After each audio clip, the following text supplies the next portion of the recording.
How to get ahead of 99% of people. Are you feeling stuck in your current position? Do you need a way to stand out in a highly competitive crowd?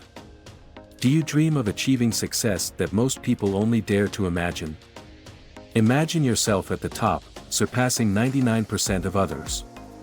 But to reach the elite 1%, you must become part of the 99% of successful people. That's right, before you shine, you need to build a solid foundation and develop the necessary skills. In this videos, we will explore powerful strategies that will help you not only stay strong but also stand out in the crowd. Are you ready to begin your journey to conquer the peak?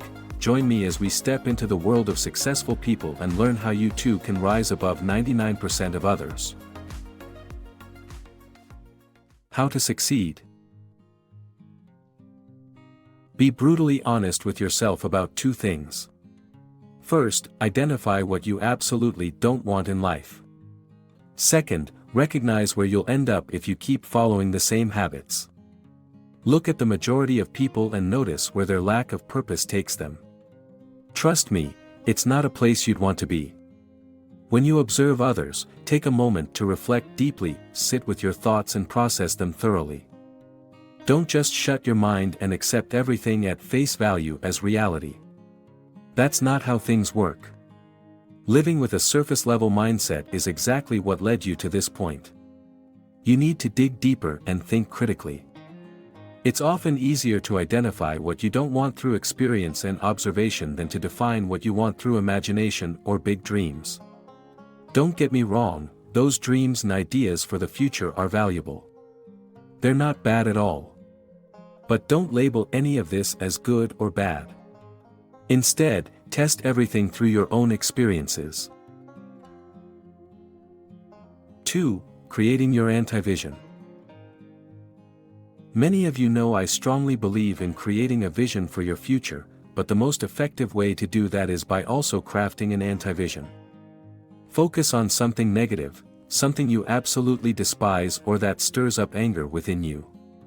Negative energy is incredibly powerful. It can be harnessed and transformed to help you achieve your goals in life. For example, when I'm at the gym, I start my treadmill warm-up thinking about what my life would look like without fitness. I imagine where I'd end up if I didn't give my all in that workout. The thought makes me incredibly angry, and I can feel that energy build up inside me. I'm not saying being angry is a bad thing. Negative emotions aren't bad, they simply exist. They are what they are, and they're meant to be used, not suppressed. Instead, channel them into something positive. To create your anti-vision, grab a notebook and dedicate some focus time. Imagine yourself as a mad scientist, mapping out every detail. Spend 30 minutes writing and sketching everything about your future. But start with your anti-vision. Write down everything you absolutely do not want in life. What don't you want to look like? What kind of future do you want to avoid at all costs? What do you absolutely not want your daily life to look like? By identifying these things, your true vision will become much clearer. It's simply the opposite of them. As you create your anti-vision or review it afterward, you should feel uneasy. That discomfort is a reminder of where you could end up if you don't take control of your life. Use that discomfort to focus intensely on one big goal, your vision for the future. This vision should be meaningful because your anti-vision is often the opposite, meaningless. Your anti-vision stems from mindless actions, from doing nothing, and letting entropy pull your life into chaos. That's exactly what entropy does. It's the ultimate law of the universe. If you don't create order in your life, you will inevitably descend into chaos. In that same notebook where you've outlined your vision and anti-vision, start planning. Become the mad scientist, fully committed to designing the ultimate project, your life. Create a detailed plan and strategy for your life. Outline exactly what you'll do on a daily and weekly basis. Write down every single action you'll take over the next week. Be extremely specific with your plan. Create order in your life so you don't fall victim to entropy. 3. The mindset and habits of successful individuals. This life isn't a rehearsal for something bigger. He took his chance and went for it. This life isn't a waiting room for something greater. Take your shot, go for it. None of us are making it out of here alive. The first step is to focus on building the fundamentals. As Naval Ravikant says, most of life is about searching, discovering what you need to do, who needs you the most, or what truly needs you the most. To find it, you first need to build strong fundamentals. Build everything around who you are, so when the moment comes, you're ready to act. You'll be able to execute and seize that perfect opportunity meant for you. Most people who reach the success share common traits. According to Paul Graham, the top two are being extremely focused and highly frugal. They are endlessly curious and constantly iterating. Thomas Edison failed 1,000 times before inventing the light bulb. They prioritize their time above all else. Warren Buffett, for example, fiercely protects his time, spending 80% of his day reading, learning, and growing. They have a clear goal, and they exude confidence. Muhammad Ali's famous claim of being the greatest wasn't just for media or marketing, it was something he truly believed. He convinced himself that he was the best, and that belief drove him. You also need to embrace change. Think Netflix versus Blockbuster, adapt or get left behind. Those are the core principles. But how do we take those principles and apply them today? Here's the promise: do something today that makes you better. Set one goal each day that aligns with your vision, your big life goal, or your dream. Commit to doing one piece of hard work every single day. Set aside time, focus, and complete the work steadily. This builds the muscle of discipline and focus. Over time, it will transform your life. Next, prioritize constant learning. Stay curious and keep iterating. Ask yourself, what are you curious about? Dedicate 30 to 60 minutes every day to learning about that topic. For example, I'm into coding right now, so I've scheduled an hour today in my calendar to study it. And third, always prioritize your time. Spend 1 hour or less doing things you don't want to do or things that don't align with who you want to be. Instead, spend an extra hour on activities that get you closer to your goals or the person you want to become. Have a clear goal. This is the hardest part. If you manage to figure it out today, that's incredible, great job. But remember, having a goal is essential. You've got to have a goal. What's your vision? Where do you see yourself in the future? What's the big place where you'll achieve great things? Confidence is key. You might not be the best boxer in the world, and sure, you can fake confidence. But the best way to build real confidence is to earn it. And you earn it by doing the things we just discussed. Finally, embrace change. How can you do that today? Simple, start with the steps we've discussed. If you tackle those things today, you've already done something hard, and that's an amazing job. Be excited about this new change and the new path you're heading toward. So, that's pretty much all you need to begin building the fundamentals. One final heuristic to keep in mind: choose short-term pain for long-term gain. Always eliminate the easy options in every area of your life. By doing this, you'll develop the muscle of tackling hard things. Eat healthier, exercise regularly, floss, prioritize your happiness, and learn to say no. Assign yourself tasks, follow through, and do what you said you'd do. Finally, surround yourself with people you aspire to be like. And remember, this doesn't always have to happen in person. This can mean listening to podcasts, watching videos, or reading books. Surround yourself with those people in your mental space, and you'll naturally get closer to them. After a couple of months of doing this, phase 1, you'll have built strong fundamentals. What's next? How do you actually reach the success? Congratulations, you've reached the stage where most people give up. 4. Finding and pursuing your passion. The hardest step is also the most crucial. How do you discover the one thing worth giving your all? Your passion, your energy, your very lifeblood, how do you find it? Naval Ravikant says life is largely about searching for what, and who, needs you the most. Focus on what truly sparks your curiosity, not just what's trending right now. I don't have it figured out yet. I'm still searching for that one thing. Honestly, I've failed at this step so far, and that's okay. Steve Jobs said the only way to do great work is to love what you do. If you haven't found it yet, keep searching. Never settle. I'm okay with this because I've realized it might take 10, 20, or even 30 years to discover my thing. That's the thing that's uniquely me, right? I don't think I'm meant to be a full-time YouTuber, right? And I'm definitely not going to be a clinician or a doctor. I've already left that path. Here's the key: once I find my thing, I'll work on it with more passion and skill than 99.99% of others. What feels like work to others will feel like play to me, right? And that's why it's okay to take the time to find it.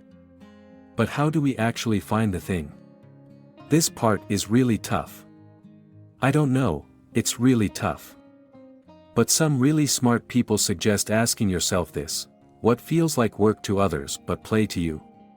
Try writing down 5 to 10 things that fit this description. What feels excitingly ambitious to you? Dream big, think bold, and go a little crazy. If you could achieve anything or do anything, what would it be? What's something you could do for the next 30 years and still feel excited every single day? Paul Graham says, if something entertains you now but will bore you later, it's just a distraction. Keep searching. I highly recommend reading Paul Graham's essay about doing great work. It's incredible. The next question to ask is, what do other people often come to you for help with? And lastly, and I think this is the most subtle yet revealing clue, what naturally comes to you over time? This isn't some profound question from a genius. It's just a simple, personal question. What's on your mind all the time, even when you're busy doing things you have to do? For me, I think about it constantly. For example, when I was in the hospital, typing away on the computer, my mind kept wandering. I was always thinking, what's the next YouTube video I'm going to make? What's the next thing I'll publish online? Am I going to create something, a product, a tool, or something like that? Alright, let's say you magically discover your thing. Congratulations, you've found it. You've accomplished the hardest part, the toughest challenge, and you've outdone me. Well done. 5. Consistent hard work and compounding success. All about working on the hard things consistently. It's about compounding. Progress builds on progress, again and again. This phase, the work phase, is simpler but far from easy. There will be good days, and there will be bad days. The best performers in the world are not just passionate about what they do, they also work incredibly hard at it. Warren Buffett says, big money isn't in the buying and selling, but in the waiting. If you run once a week, that's 52 runs in a year. But here's the amazing part, by the second week, your body begins to adapt. Your mitochondria work more efficiently, your access to oxygen improves, and your heart pumps better. So when you run in week 2, you might go a little farther, and your muscles are a bit stronger. Running a bit farther and building stronger muscles enhances not only your muscles but also your mitochondria, heart, and brain after just 2 weeks. Imagine running twice a week, totaling over 100 runs in a year, with each run building upon the previous one. That's what compounding looks like, right? At level 1, dedicating 30 minutes each day to learning something adds up to 182 hours of study per year. Committing an hour daily results in 365 hours of learning about that subject annually. Think about investing 300 continuous hours in mastering programming, a new language, or math. What could you achieve by dedicating 2 or 3 hours each day to learning? Just imagine everything. I'm genuinely excited. Thinking about these possibilities gets me really pumped. Reflect on all the accomplishments you can reach through the incredible power of compounding. The most challenging aspect, naturally, is maintaining consistency. That's why 99% of people never reach their goals, they set them and then abandon them. Over the past year, the most impactful change I've made is building strong foundations and adhering to my plan, experimenting with different approaches, and embracing hard work, even though I haven't found my passion yet. However, I understand that to be among the top 1% once I discover my passion, I must be willing to put in the necessary effort. I need to be curious. I need to be hardworking, I need to be frugal. I need to be trying and iterating. I need to love change, and I need to do lots and lots and lots of hard work.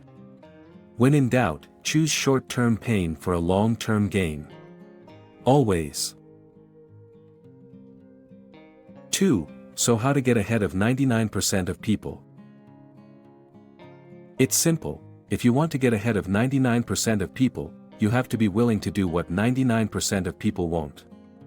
You are truly remarkable, my dear. I know that sounds obvious, but there's been this trend of videos claiming they'll make you more successful than 99% of people. And guess what? It's the same stuff you've heard 1,000 times before. 1. The common misconceptions of extreme success. Set goals. Be more disciplined. Eliminate distractions. And something they call monk mode. Are we genuinely serious about this right now, guys? Goals, guys. Goals, that's what drove Bill Gates to success, right? He had goals. My mailman has goals. My housekeeper is disciplined. Everyone's working to eliminate distractions. These aren't things that 99% of people don't already do. And monk mode. By the way, have you noticed the world's most successful people? There's nothing remotely monk-like about their behavior. Let's be real, if something is common, like when you can find hundreds of YouTube videos telling you to do it, it's not going to set you apart from 99% of people. By definition, to outperform everyone else, you must do what others are unwilling to do. Here's a harsh truth about success: the productivity hacks and morning routines. Most of that stuff doesn't really matter. In the first half of this video, I'm going to break down what truly sets someone apart to be more successful than 99% of the people on this planet. But hold on, before you get overly excited, no, I'm not taking it in that direction. I'm not going there. In the second half, I'll explain why you might not actually want to aim for being more successful than 99% of people. Because, like most important things in life, success isn't simple. In fact, it's pretty damn complicated. So, let's dive in. 2. The key components of extreme success. If you truly want to be more successful than 99% of people, you need 3 things. 1. Contrarian idea. 2. Be right about that idea. 3. Execute it on a massive scale. Let's start with number 1. Most people never come up with a contrarian idea in their entire lives. Let's be honest, most just go with the flow, agreeing with whatever their friends say is cool that week. But there's a small but significant minority in society who think for themselves, come up with original ideas, or sometimes even embrace completely outrageous theories. Which brings us to number 2. Among all the people who have contrarian ideas, the vast majority of those ideas will turn out to be wrong. They're going to be completely and utterly wrong. They're going to be embarrassingly wrong. This is actually the hardest part of achieving extraordinary success. You have to disagree with everyone, and still be right. And even if you manage to disagree and be correct, you have to be willing to execute. You have to put everything on the line. When we look at super successful people, we usually focus on that last part: what's his morning routine? What kind of supplements does she take? Execution is talked about the most because it's easy to observe. And it's also easy to replicate. While execution is undeniably important, it's not what determines the true magnitude of a person's success. 3. Examples of extreme success individuals. Steve Jobs wasn't Steve Jobs because he woke up early and ate a ton of fruit. Steve Jobs became Steve Jobs because he believed, a decade before anyone else, that one day there would be a computer on every desk and in every office around the world. And he was right.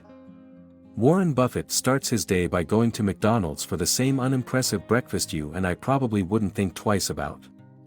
How is he still alive? Warren Buffett is Warren Buffett because he consistently identified extremely valuable companies that everyone else thought were worthless. He bought them. Then he sat around eating McDonald's and drinking Coca-Cola, waiting patiently for decades. And that patience, by the way, is something most people simply aren't willing to practice. Now, he's the greatest investor of all time. Execution is overrated. If I can identify one thing that will 100x my results, the other 99 things become irrelevant. But people don't like to hear this because finding that one thing is unbelievably difficult. They almost don't exist anywhere. So instead, we make videos about morning routines and what to eat, as if eating the same meal Kobe Bryant ate before games will magically make you play like him. By the way, do you know what Kobe actually ate before his games? Orange or grape soda and a pepperoni pizza. True story, Kobe fans. Look, execution is necessary. But it's not sufficient. And 99% of the advice you'll find out there is all about execution. 4. The downsides of extreme success. The hardest part of achieving extreme success isn't the work. Anyone can put in the work. It's being a correct contrarian. It's having the courage to question widely accepted beliefs. It's the ability to explore alternatives or opportunities that most people ignore. And it's adopting unpopular beliefs and sticking to them. When people start mocking you, remember this: Steve Jobs had legions of haters throughout the 80s and 90s. In fact, he was even kicked out of his own company for being what some called a complete psycho. If you look at the biggest breakthroughs in human history, they all started as correct contrarian ideas. At one time, every single one of these ideas sounded completely ridiculous. And yet, at some point, someone influential stood up and said, "That's not ridiculous." For example, Warren Buffett recently wrote, "In the 58 years of Berkshire management, most of my capital allocation decisions have been no better than average. Our results have come from about a dozen truly good decisions." That's absolutely mind-blowing. This guy has been doing this for 60 years, and he said he's made about a dozen good decisions. As a successful person, it's tempting to believe you know what you're doing far more than you actually do. It's not intuitive that one simple decision can have such a massive impact on a person's career. So you start convincing yourself, "Yeah, I do know the secret to getting up early and crushing it at the gym," or "I know how to run meetings better than anyone else." When in reality, you're probably just slightly above average because, let's be honest, it doesn't matter if you put butter in your coffee, use a standing desk, or prefer Evernote over Google Docs. It's like rearranging the furniture in a house and claiming it's a better house. If you don't believe me, go meet 100 successful entrepreneurs. I guarantee they're not in the gym at 4:30 in the morning. They're not meditating for 2 hours a day because the real world is much messier. And, honestly, it's also a lot more fun. Winston Churchill basically won World War II while sitting in a bathtub drinking scotch all day. It's true. Look it up. And then there's Thomas Edison, who famously worked for days straight, sleeping just 1 hour a night in his chair. You want to know his secret? Cocaine. Not kidding. That's how we got the light bulb. Oh, yeah. Speaking of cocaine, let's talk about the downsides of extreme success, or why you might not actually want to get ahead of 99% of people. 5. Why you might not really want to get ahead of 99% of people. The first and most obvious reason. Nobody likes contrarians. A lot of people fantasize about extreme success because, deep down, they believe it'll bring them the validation and approval they've always wanted. But sadly, the opposite is often true. You have to understand, when you go from being an incorrect contrarian to a correct contrarian, it really messes with people's heads. Extreme success is only meaningful if the thing you were correctly contrarian about is also meaningful. Ironically, extreme success tends to improve only the relationships that didn't need fixing in the first place.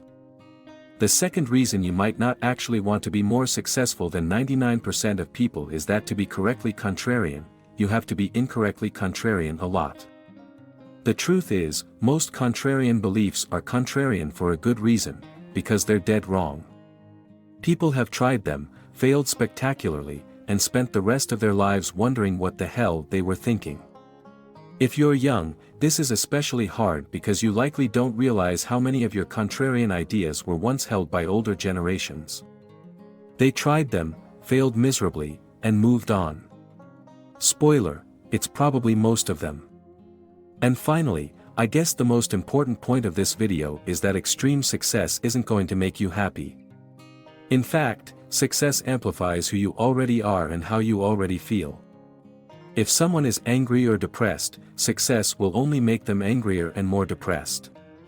But for people with great relationships, success makes those relationships even better. Ultimately, extreme success shouldn't be the goal. You should pursue your correct contrarian idea because it's so important to you that you can't imagine doing anything else. You can't imagine doing anything else. If your goal is just to make enough money to buy a nice car and spray champagne on a girl in a bikini, that's easily arranged. I know a guy.